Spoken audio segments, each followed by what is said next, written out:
ఆయనకు భయపడు వారి మీద ఆయన కనికరము తరతరములకుండును. బైబిల్ గ్రంథంలో అనేకమైనటువంటి వాగ్దానాలు ఉన్నాయి. బైబిల్ గ్రంథము ఇది ఒక బంగారు గని. ఇది అర్థమైనటువంటి వారికి ఒక్కొక్క వాగ్దానము ఒక్కొక్క శ్రేష్టమైనటువంటి ధననిధిగా అది అర్థమవుతుంది. నాకు అనిపించింది లూకాసు వార్త 1వ అధ్యాయము 50 వచనంలో ఉన్నటువంటి ఆ తరగని ఆస్తి యొక్క విలువ అర్థమవుతున్నప్పుడు ఇంత గొప్ప ఆశీర్వాదము దేవుని యందు భయభక్తులు కలిగి ఉంటుందా అని అర్థమైంది. నేను అంటున్నాను, ఈ లూకాసు వార్త 1వ అధ్యాయము 50 వచనంలో ఉన్నటువంటి దేవునికి భయపడితే ఆయన కనికరము ఎంతకాలం ఉంటుందంటే అది తరతరాలకు ఉంటుంది అని అక్కడ చెప్పబడింది. దేవుని యొక్క కనికరము మనకు వస్తుంది ఎప్పుడు? దేవుని యందు భయభక్తులు కలిగి ఉన్నప్పుడు.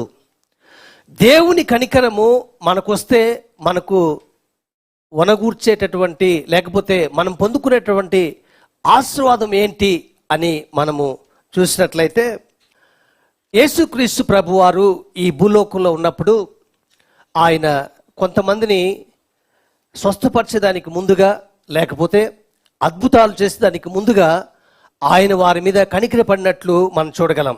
ఆయన వచ్చి ఆ గొప్ప సమూహమును చూసి వారి మీద కనికరపడి వారిలో రోగులైన వారిని స్వస్థపరిచెను. అంటే ఒక అద్భుతాన్ని జరిగే ముందుగా వారు పొందుకున్నటువంటి విషయం ఏంటంటే దేవుని యొక్క కనికరాన్ని వాళ్ళు పొందుకున్నారు.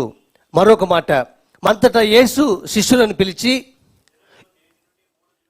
ఈ జనులు నేటి నుండి 3 దినముల వరకు నా యొద్ద ఉన్నారు, వారికి తిననేమీ లేదు కనుక వారి మీద కనికరపడుచున్నాను. అంటే వారికి ఆహారాన్ని పెట్టండి అని యేసు ప్రభు వారు చెప్పారు. అక్కడ ఒక గొప్ప అద్భుతం మనం చూస్తాం. అయితే అద్భుతాన్ని జరిగేదానికి ముందుగా అక్కడ దేవుడు వారి మీద కనికరపడినట్లు మనకు కనబడతా ఉంది. కాబట్టి యేసు కనికరపడి వారి కన్నులు ముట్టెను. అంటే వారి కన్నులు ముట్టేదానికి ముందుగా దేవుడు వారి మీద కనికరపడ్డాడు. మరొక విషయం కూడా చూద్దాం. ఆయన వారికి సెలవీయగా, నీవు నీ ఇంటి వారి యొద్దకు వెళ్ళి ప్రభువుని యందు కనికరపడి నీకు చేసిన కార్యములన్నిటినీ వారికి తెలియచేయము. సేనాని దెయ్యం పట్టినటువంటి వ్యక్తి విషయంలో యేసు ప్రభు వారు మాట్లాడుతున్నటువంటి మాట అది.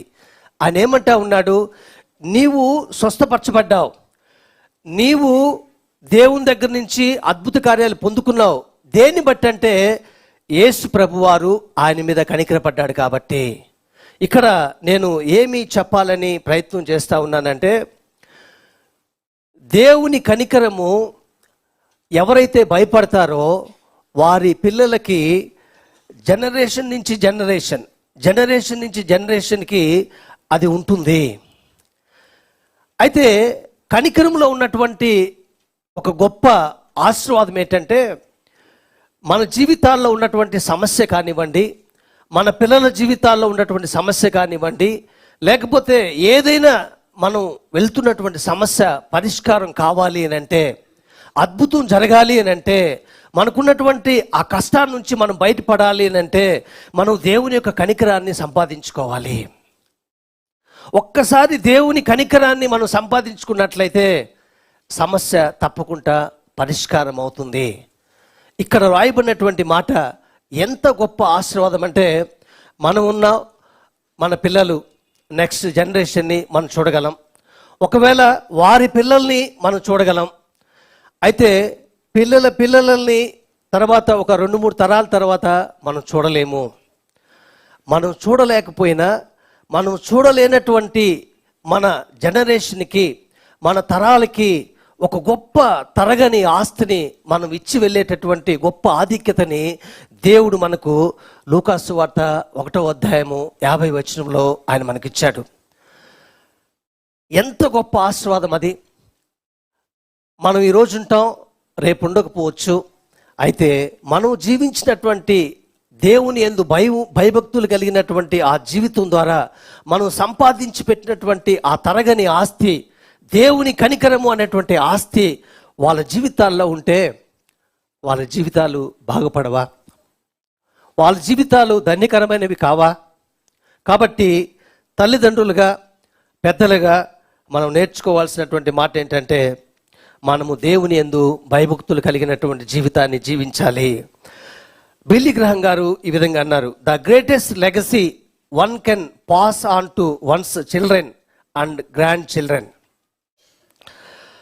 ఒక వ్యక్తి తన జీవితంలో తన సంతతికి ఇచ్చే గొప్ప వారసత్వం ఏదైనా ఉంది అని అంటే, it is not money are other things accumulated in one's life.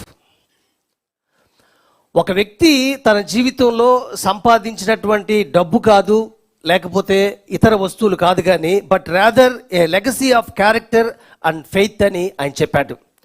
మంచి ప్రవర్తన మరియు విశ్వాసము అనేటువంటి వారసత్వాన్ని మనము మన బిడ్డలకి ఇవ్వగలిగితే దానికంటే మించింది మరొకటి లేదు అని మనం గుర్తుపెట్టుకోవాలి. కాబట్టి ప్రియమైన సహోదరుడా, ప్రియమైన సహోదరి, ఈ క్రైస్తవ జీవితంలో, క్రైస్తవ సమాజంలో మనం చూసినట్లయితే ఆత్మీయత ఒకవైపు ఉంటుంది, అదేవిధంగా లోక సంబంధమైనటువంటి జీవితము దాన్ని కూడా మనము కొనసాగించేటటువంటి స్థితి కనబడతా ఉంది. క్రైస్తవ సమాజంలో, క్రైస్తవ కుటుంబాలలో దేవుని భయాన్ని నేర్పలేక ఎంతమంది పిల్లలు వారు దేవుణ్ణి ఎరగనటువంటి స్థితిలో ఉన్నారో మనం గుర్తెరగలమా? ఒకసారి చూసినప్పుడు వాళ్ళు లోక సంబంధంగా చాలా అభివృద్ధి పొందారు, కానీ దేవుని భయాన్ని లేక, దేవుని రక్షణను పొందుకోలేక మరి పిల్లలు వారు తప్పుదారి పట్టడం అది చాలా విచారకరమైనటువంటి విషయం. అత్యంత ప్రేమ, కృప, జాలి కలిగినటువంటి మా నాయన, మీరు మాకు ఇచ్చినటువంటి ఇంత గొప్ప రక్షణ బట్టి మీకు వందనాలు.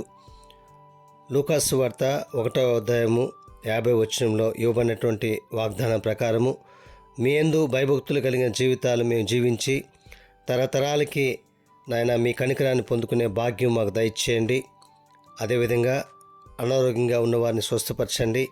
కష్టాల్లో, ఇరుకుల్లో, ఇబ్బందుల్లో ఉన్నవారి కష్టాలు, ఇరుకులు, ఇబ్బందులు తీర్చి నెమ్మది దయచేయమని యేసుక్రీస్తు ప్రభువారి పరిశుద్ధమైన నామములో స్తుతిస్తూ ప్రార్థిస్తున్నాం తండ్రి.